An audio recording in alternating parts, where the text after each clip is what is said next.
Ola, moi boas. Teño aquí nas maus un punteiro que diseñamos.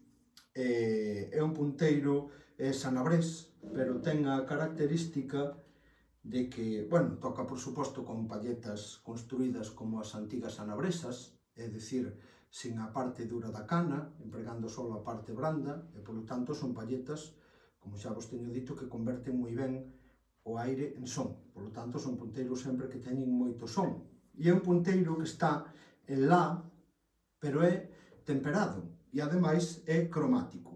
Entón, veredes, ten a sonoridade sanabresa, pero é un punteiro cromático.